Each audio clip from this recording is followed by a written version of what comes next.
नमस्कार, VKB news के prime time में आपका स्वागत है। अब रुक करते हैं आज के हेडलाइंस पर।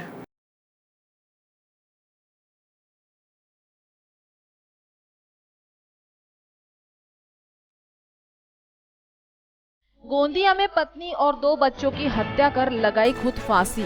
तिरोड़ा के चुरडी गांव में एक ही परिवार के 4 लोगों के मिले शव।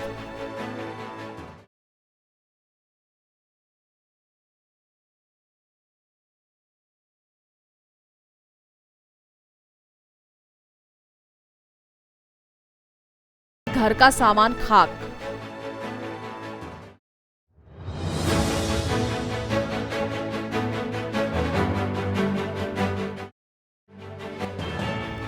और कल 21 और परसों 22 सितंबर को शहर में मूसलाधार बारिश का अनुमान। नागपुर में येलो अलर्ट।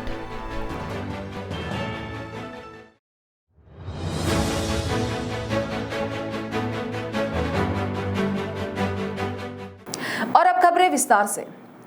गोंदिया जिले में मंगलवार को एक बड़ी ही दुखद घटना सामने आई है, जहां जिले के तिरोड़ा के चुरडी गांव में एक ही परिवार के 4 सदस्यों के शव संदिग्ध अवस्था में पाए गए हैं, जिससे चुरडी गांव के लोगों में दहशत का वातावरण बना हुआ है। जबकि पत्नी और बच्चों की हत्या करने पर हत्यारे बाप ने फांसी लगा ली, ऐसा कहा जा रहा है। विदर्भ के गोंदिया जिले में मंगलवार को एक बड़ी वारदात सामने आई है, जहां के चुरडी गांव में बिसेन परिवार के 4 सदस्यों के शव संदिग्ध अवस्था में पाए जाने से सनसनी फैल गई है। मृतकों में रेवचंद बिसेन, मालता बिसेन, पूर्णिमा बिसेन और तेजस बिसेन का समावेश है। आखिर इस वारदात की क्या वजह थी, ये पता नहीं चल पाया है, जबकि पुलिस विभाग ने कार्रवाई शुरू कर इस मामले में हत्या या आत्महत्या इस बात की छानबीन शुरू कर दी है। जबकि पत्नी बच्चों की हत्या करने के बाद रेवचंद बिसेन ने आत्महत्या कर ली, ऐसी जानकारी बताई जा रही है।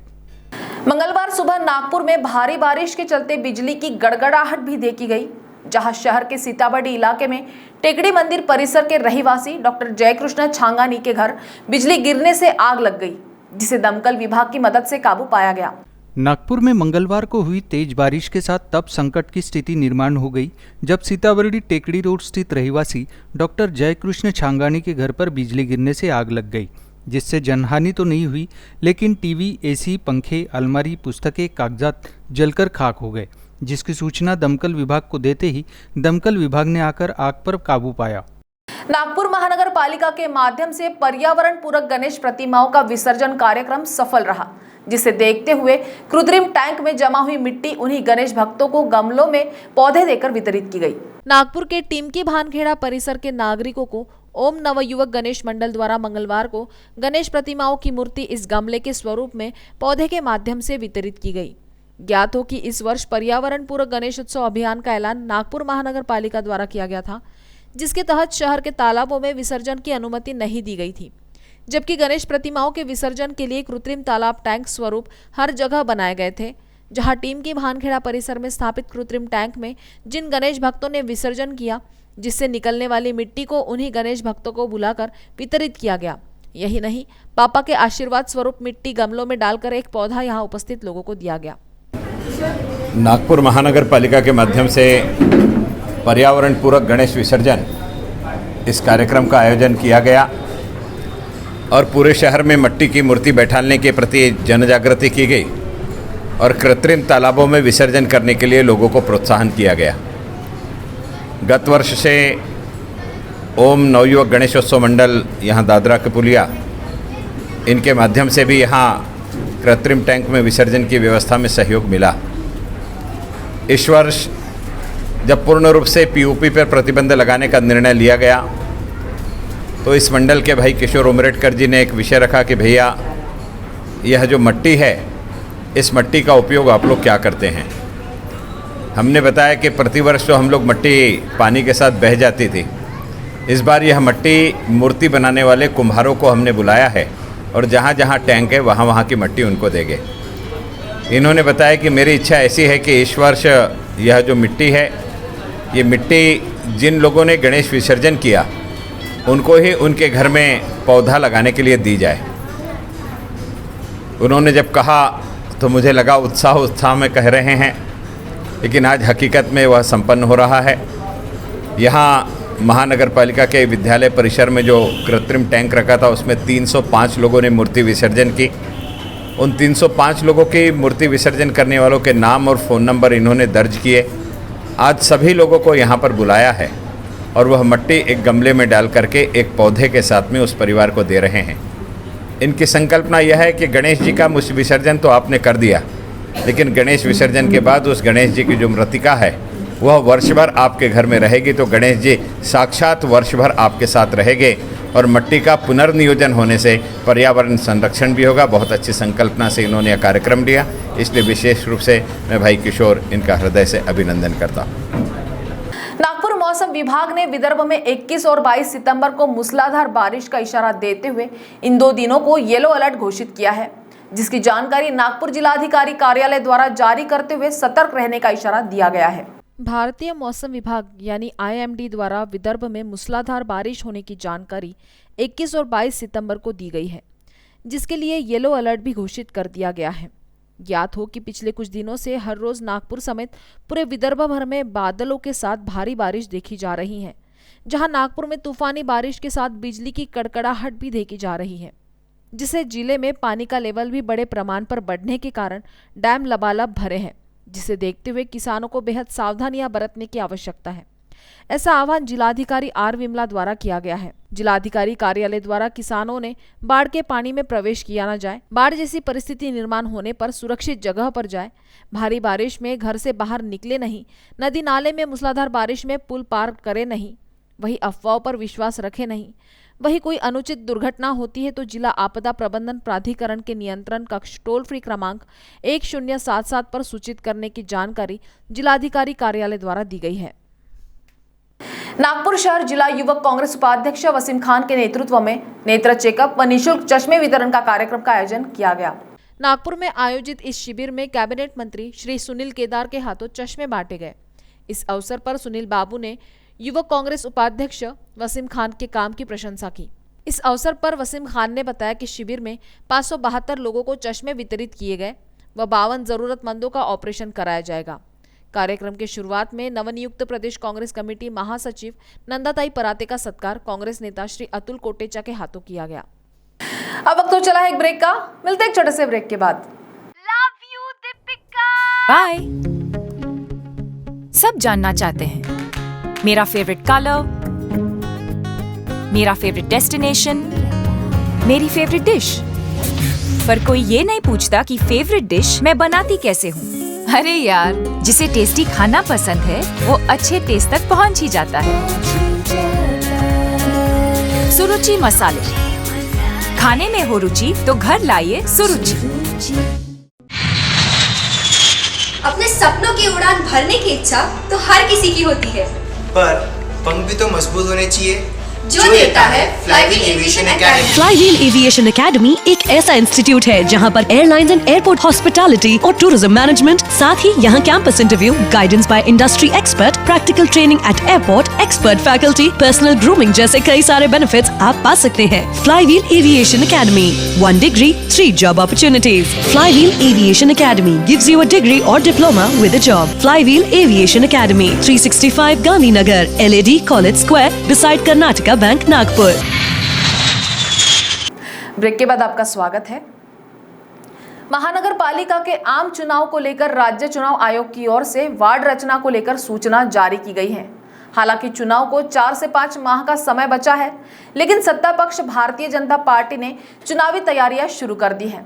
इसका अंदाजा इसी से लगाया जा सकता है कि गणेश उत्सव खत्म होते ही सोमवार को सत्ता पक्ष नेता ने 108 पार्षदों की बैठक ली, जिनमें सभी पार्षदों को अपने कार्यकाल में किए गए विकास कार्यों का उल्लेख कर रिपोर्ट कार्ड तैयार करने की हिदायत दी गई। बैठक में सत्ता पक्ष नेता ने कहा कि 5 वर्षों में कई विकास कार्य किए जा चुके हैं, भले ही सांसद निधि हो या फिर विधायक निधि या फिर स्थानीय निधि से विकास किया गया हो, सभी का उल्लेख रिपोर्ट कार्ड में किया जाना चाहिए। जानकारों के अनुसार मनपा की आर्थिक स्थिति को देखते हुए कार्यकाल में विकास कार्य नहीं होने का अंदाजा लगाया जा सकता है।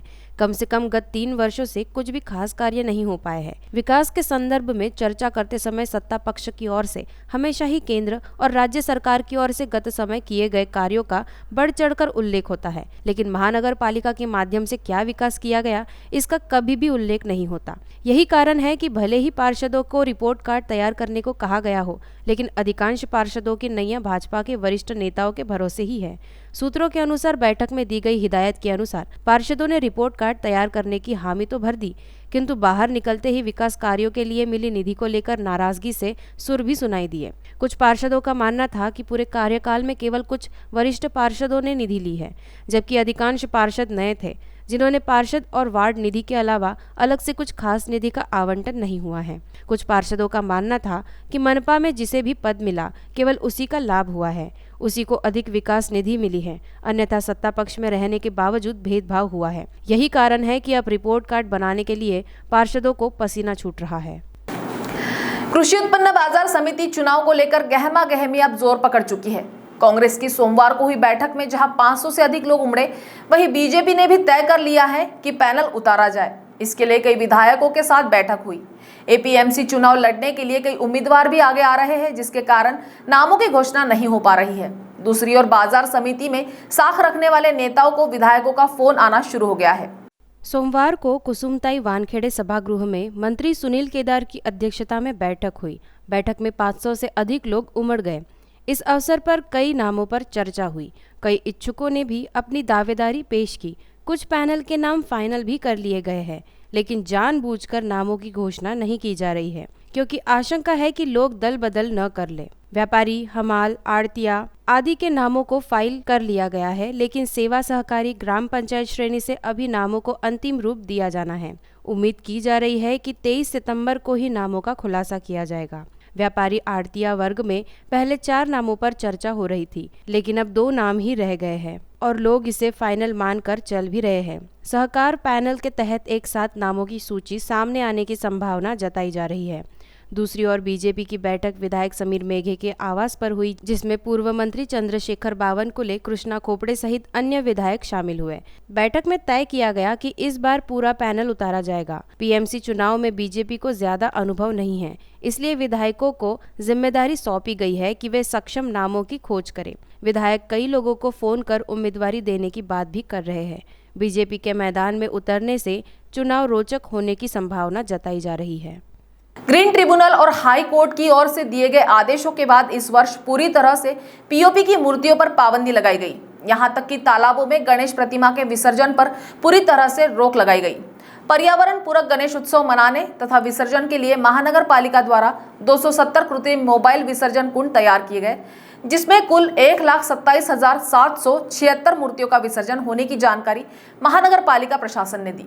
उल्लेखनीय है कि इस बार महानगर पालिका ने नागपुर शहर के सभी तालाबों में टीन की कटघरे तैयार किए गए थे। यहाँ तक कि सुरक्षा गार्ड भी तैनात किए गए थे। इसके अलावा शहर के प्रमुख स्थानों पर विसर्जन टैंक भी तैयार थे। लोगों को उनके द्वार पर भी सेवाएं दी गई।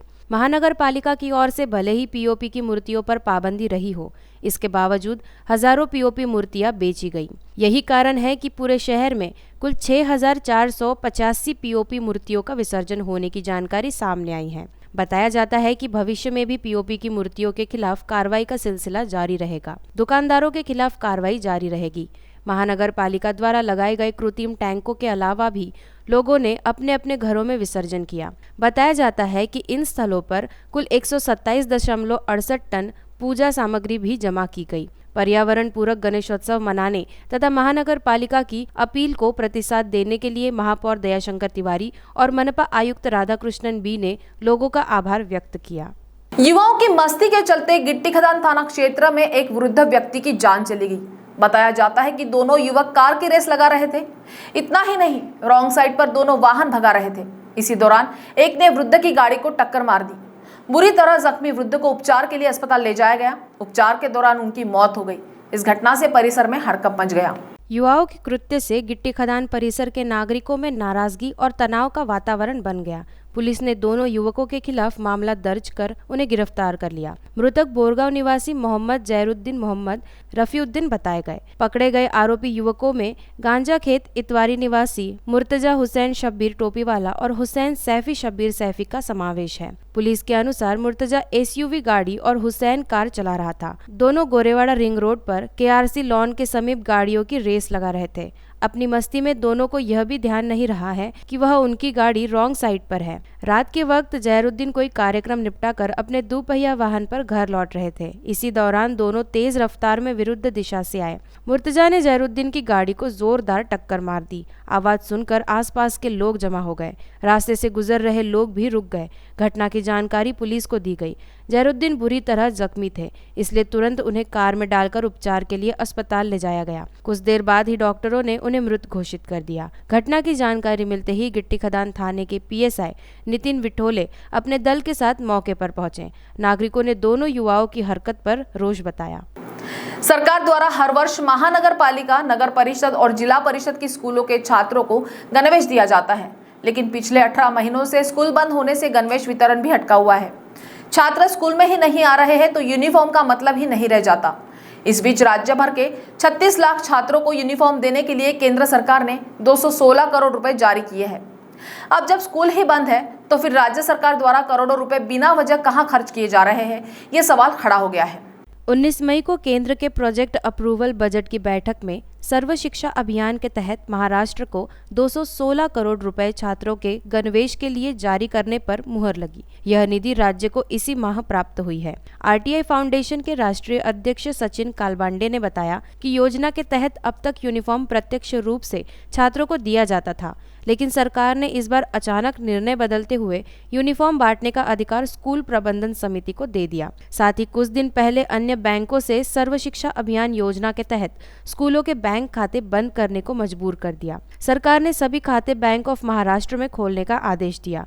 RTI योजना के तहत किसी भी छात्र को पिछले 10 साल से यूनिफॉर्म और किताबें नहीं मिली है, जबकि अन्य राज्यों में RTI छात्रों को उसी वर्ष समय पर किताबें, यूनिफॉर्म और स्कूल भोजन की निधि नियमित रूप से प्रतिपूर्ति प्राप्त हुई है। सरकार का कहना होता है कि उसके पास निधि की कमी है। इसी वजह से सरकार ने RTI प्रतिपूर्ति दर को 17,670 से घटाकर 8,000 रुपये करने का फैसला लिया गया है। वहीं दूसरी ओर स्कूल बंद होने के बावजूद 36 लाख छात्रों को स्कूल यूनिफॉर्म देने के लिए केंद्र से प्राप्त हुई 216 करोड़ राशि खर्च करने का आदेश दे रही है। यही वजह है कि इस पूरे मामले में भारी अनियमितता होने का दावा कालबांडे ने किया है। संपूर्ण मामले की जांच करने और दोषी अधिकारियों को तत्काल निलंबित करने की मांग की गई है। तो VKB न्यूज के प्राइम टाइम में आज इतना ही। आपसे कल फिर मुलाकात होगी, तब तक बने रहिए VKB न्यूज के साथ। नमस्कार।